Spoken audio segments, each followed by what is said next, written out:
Welcome back student. मेरा नाम भूपेंद्र कुमार है। पिछले फिजिक्स के क्लास में मैंने यूनिट्स एंड डायमेंशन किया था। यूनिट एंड डायमेंशन का पार्ट 1 किया था।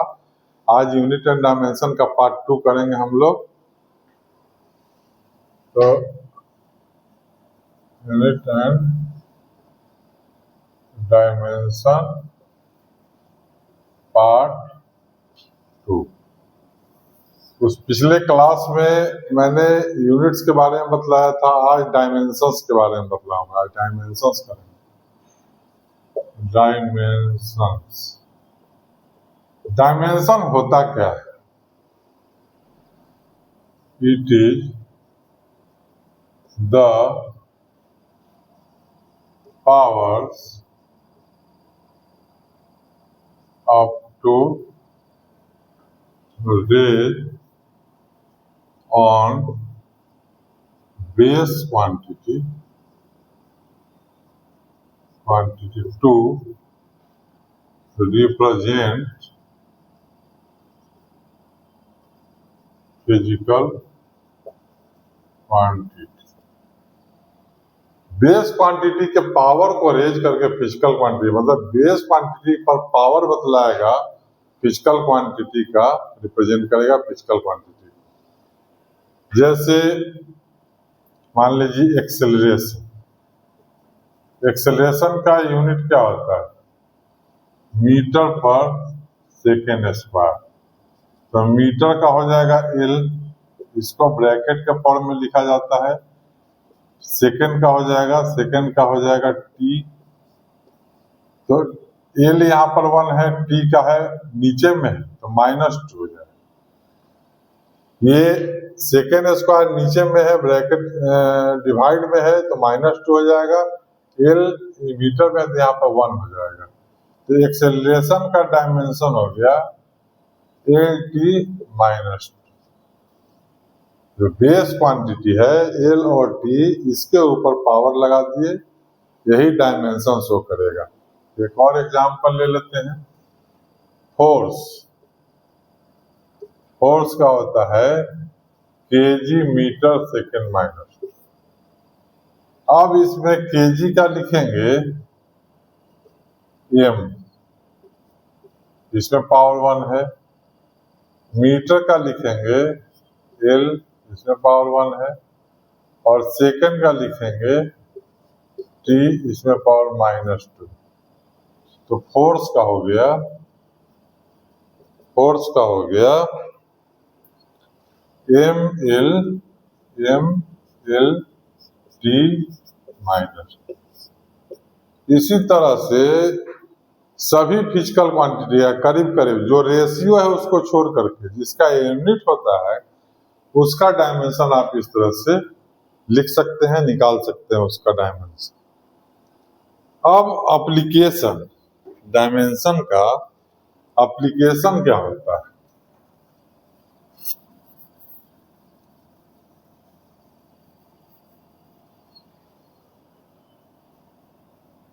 डायमेंशन का एप्लीकेशन, 3 एप्लीकेशन है डायमेंशन का।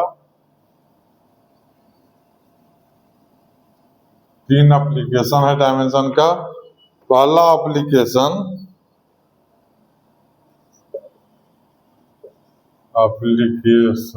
Of dimension.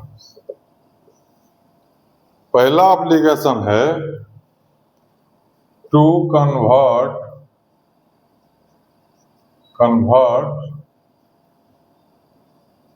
Any physical quantity इन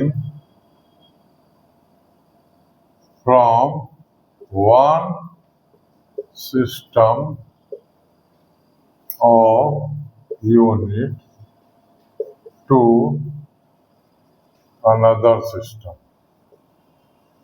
एक सिस्टम ऑफ यूनिट से, जैसे सीजीएस है, सीजीएस से एसआई करना, या एसआई से सीजीएस करना, या एफपीएस से एसआई करना, इस तरह का चेंजेस इसमें कर सकते हैं इसके हेल्प से। अब उसके लिए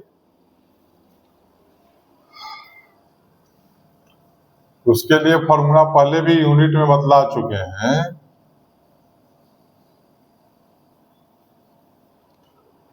उसके लिए फॉर्मूला पहले ही बतला चुके हैं, N2 equal to N1 U1 by U2।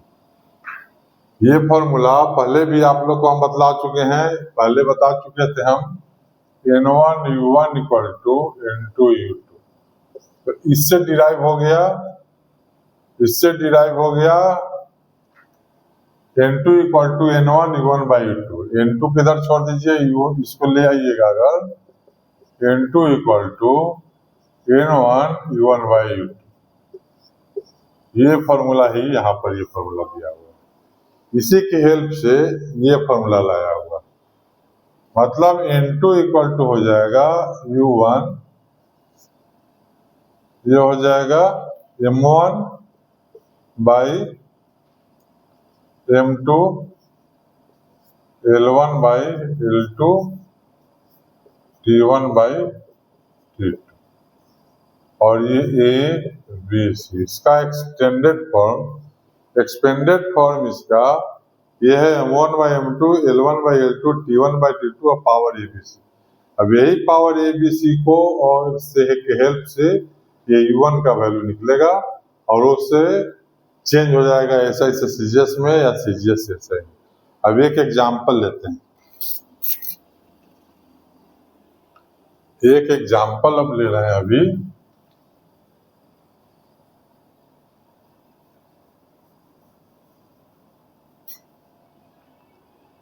SI से CGS,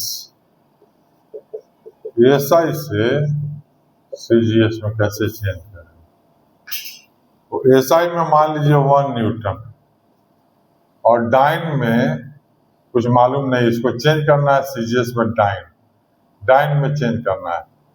तो न्यूमेरिकल वैल्यू इसमें N1 फॉर्मूला बताए थे, N2 equal to N1 M1 by M2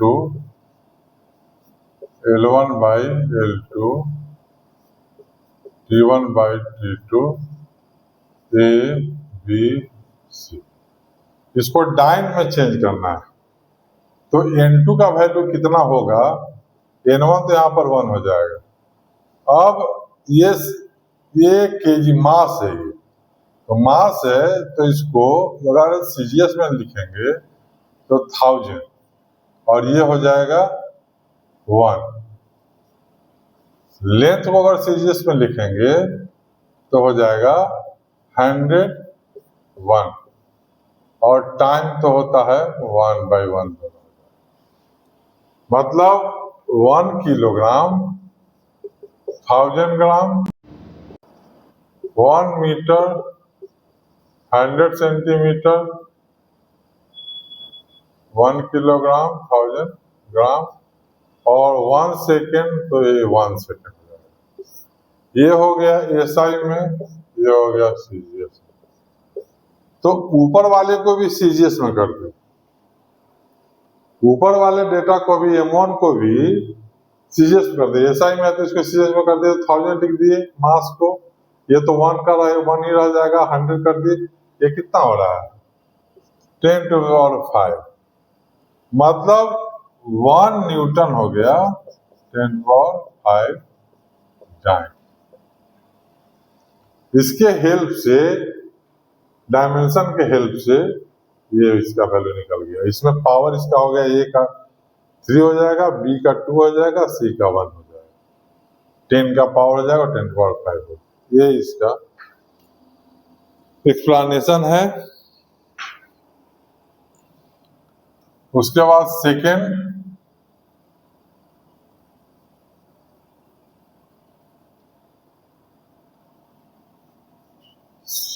में है फॉर्मूला चेक करना, फॉर्मूला सही है कि नहीं है।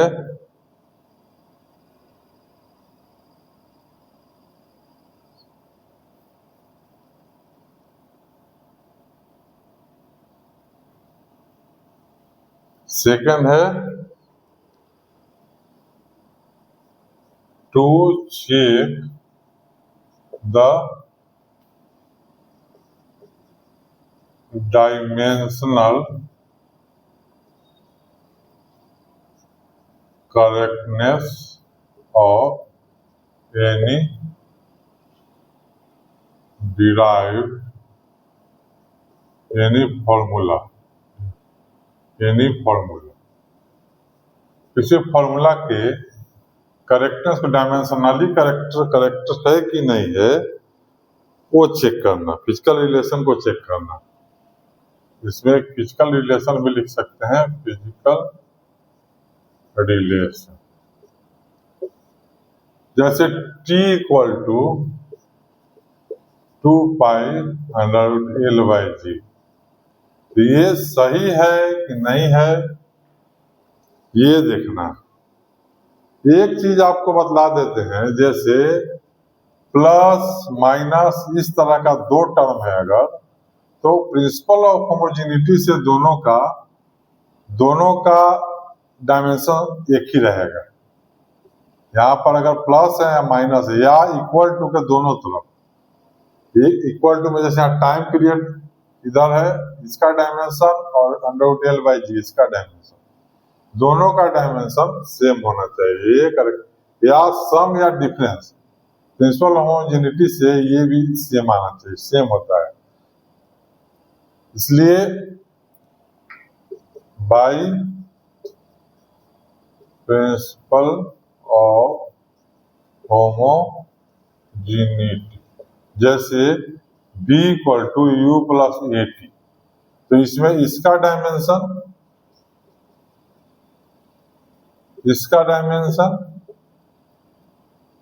और इसका डायमेंशन, तीनों का डायमेंशन सेम होता है। इसका डायमेंशन जो होगा वही डायमेंशन इसका होगा और वही डायमेंशन इसका होगा।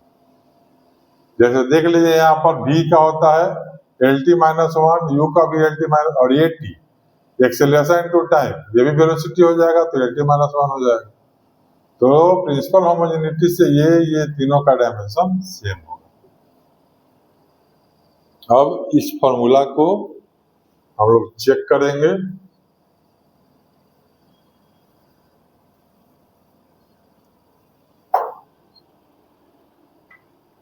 टाइम पीरियड का डायमेंशन होगा t का पावर 1। अब √L/g, L का डायमेंशन होगा L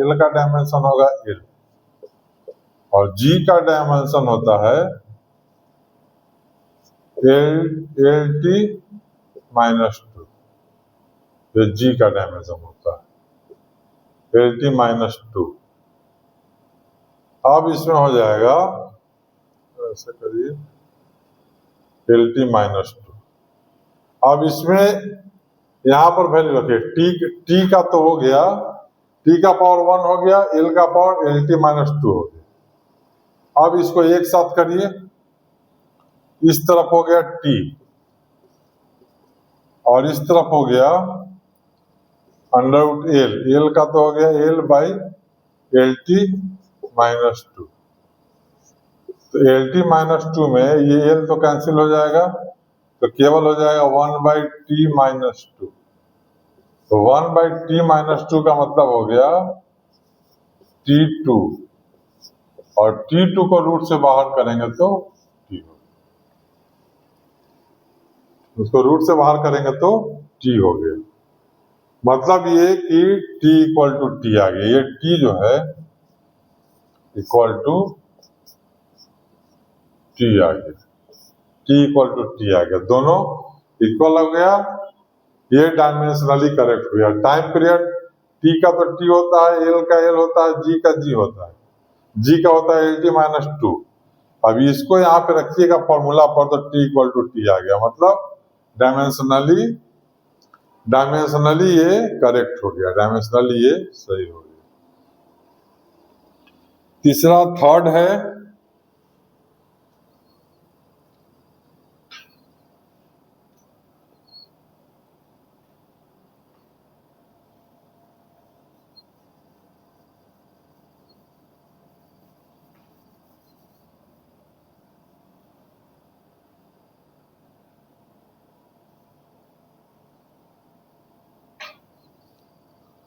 थर्ड है फॉर्मूला डिराइव करना। थर्ड है to derive the formula when dependent is known। जब डिपेंडेंट मालूम, जैसे टाइम पीरियड अर्थ का डिपेंड करता है जी पर, मास ऑफ अर्थ पर और रेडियस ऑफ रोटेशन, ये तीनों पर डिपेंड करता है। ये डिपेंडेंट मालूम है, टाइम पीरियड जी पर डिपेंड करता है, टाइम पीरियड मास पर डिपेंड करता है, time period radius of rotation, radius of orbit पर डिपेंड करता है। तो अब इससे फॉर्मूला डिराइव करिए, T proportional G M R a b c. अब यही ए बी सी आपको, यही ए बी सी का जानकारी लेना है। इसी ए बी सी के हेल्प से टाइम पीरियड का वैल्यू निकलेगा। तो इसमें सबसे पहले जी का डायमेंशन क्या होता है? तो जी का डायमेंशन आप फॉर्मूला से निकाल सकते हैं, F equal to G m1 m2 by R square. तो जी का फॉर्मूला जी हो जाएगा F R square by m1 m2, मतलब और एफ का होता है mlt माइनस 2, ये होता है L2 डिवाइडेड बाई m2, मतलब m minus 1 L3 t minus 2, ये होता है जी। और m तो मास हो गया, r हो गया, तो L हो गया। अब इसको आप निकालिए।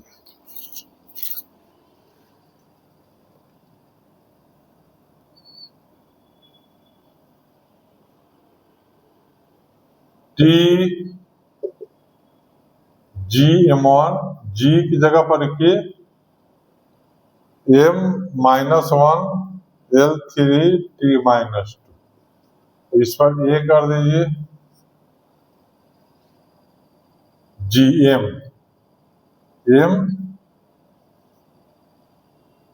हो जाएगा बी और एल हो जाएगा सी। पिछले में जैसे किए थे वैसे ही। अब इसमें करिए m का पावर माइनस से l का पावर 3a t का पावर माइनस 2a, ये हो जाएगा m का पावर b, m का पावर b और l का पावर c। अब इसको एक साथ कंबाइन करिए, m का power minus a plus b, l का पावर 3a प्लस c और t का पावर माइनस 2। तो इसमें हो जाएगा, अब इसमें a b c तीनों का वैल्यू इसमें निकालना है और t इधर। तो सबसे पहले टाइम पीरियड t का वैल्यू को, पावर को इक्वेट करिए, माइनस 2a इक्वल टू 1, इसका power 1, a equal to minus 1/2 हो गया। a का वैल्यू निकल गया माइनस, a का वैल्यू निकल गया। इसमें टाइम पीरियड है, इस टाइम पीरियड को माइनस 2a को 1 से, यहाँ पर 1 है, माइनस 2a को 1 से इक्वेट करना है। माइनस 2a को 1 से इक्वेट किए तो a का वैल्यू माइनस 1/2। अब minus a plus b equal to 0, तो a इक्वल टू 20 हो जाएगा। तो b का भी हो गया माइनस 1/2, b का ही माइनस 1/2। अब c का निकाल, तो 3a plus c equal to 0। l इस तरफ l नहीं है, इस तरफ m भी नहीं है, इस तरफ m भी इस तरफ नहीं है, l भी नहीं है। इसको m वाले पावर को इसको 0 कर सकते हैं, l वाले पावर को भी इसको 0 कर सकते हैं। तो 3a plus c equal to 0, तो 3 इंटू a का value minus 1/2 plus c equal to 0, तो C इक्वल टू ये इस साइड जाएगा 3/2। अब A B C तीनों का वैल्यू निकल गया। अब इस पर पावर रेज कर दीजिए, तो पावर इसमें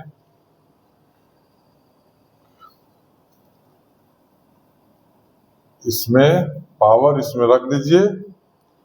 जैसे इसमें बताया था हम P इक्वल टू G का पावर A, M का पावर B, R का पावर C। इसमें पावर रख दीजिए। A का पावर G का पावर -1/2, B का पावर M का पावर -1/2 और ये 3/2। अब इसको सोल्व कर दीजिए।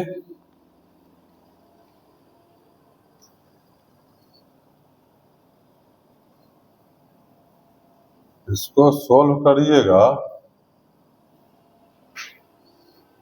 -1/2 और ये है केवल 1/2, तो इसको नीचे लेके चल जाइए तो R हो जाएगा R, अच्छा इसमें GMR का पावर 3। अब R हो जाएगा, R के ऊपर पॉजिटिव है और GM, तो इसमें रूट हो गया, इसमें हो जाएगा, ये तो रूट में आ जाएगा, ये नीचे चला जाएगा और R 1/2 तो ये भी रूट हो जाएगा और R का पावर इसका पावर 3 भी है, तो इसको कर दीजिए R का पावर 3 है, तो R का पावर 3 का मतलब हो गया 3/2, मतलब ये हो गया कि रूट R बाई GM अलग हो गया, रूट R बाई GM अलग हो गया, R का पावर 3 हो गया।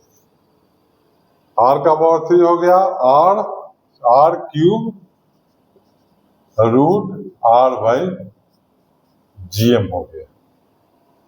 ये टाइम पीरियड का ये फॉर्मूला आप इसको निकाल सकते हैं, इस तरह से कर सकते हैं।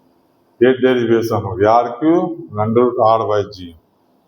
इसका कुछ लिमिटेशन है, डायमेंशन का कुछ लिमिटेशन होता है, ये सब जगह अप्लाई नहीं होता है, कुछ केसेस में इसको रिस्ट्रिक्टेड किया हुआ है, रोका हुआ है, ये उसके लिए वेरीफाइड नहीं है, कुछ लिमिटेशन है इसका।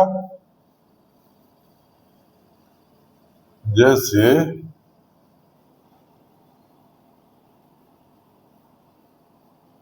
तीन या तीन से ज्यादा physical quantity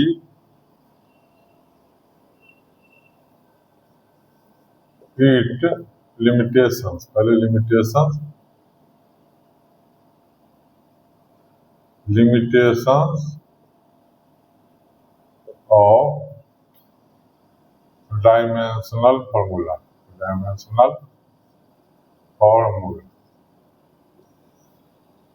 first it can not be derived three or more dependent physical quantity। तीन या तीन से ज्यादा फिजिकल क्वांटिटी पर डिपेंड करने वाले का डेरिवेशन, इससे तीन या तीन से ज्यादा फिजिकल क्वांटिटी वाले का डेरिवेशन, जिस पर तीन से ज्यादा फिजिकल क्वांटिटी पर डिपेंड हो, वैसा फिजिकल क्वांटिटी का डेरिवेशन इससे नहीं किया जा सकता। It does not give information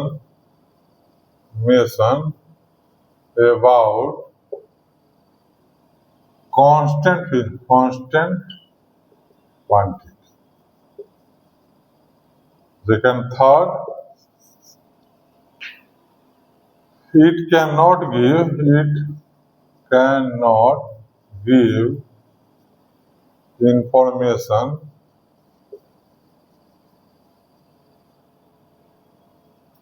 of sin, cos, log etc quantity। Third. उसके बाद फोर्थ,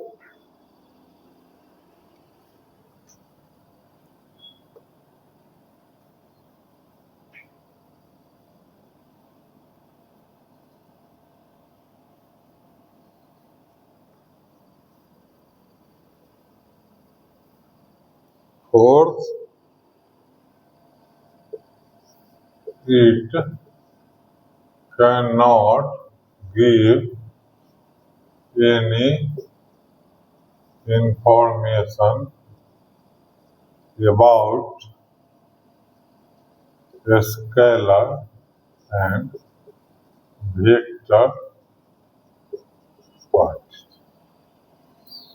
ये है लिमिटेशन। आज यही समाप्त कर रहे हैं। इसके बाद नेक्स्ट क्लास में मैथमेटिक्स टूल्स के बारे में बताएंगे जो फिजिक्स में अप्लाई किया जाएगा। क्लास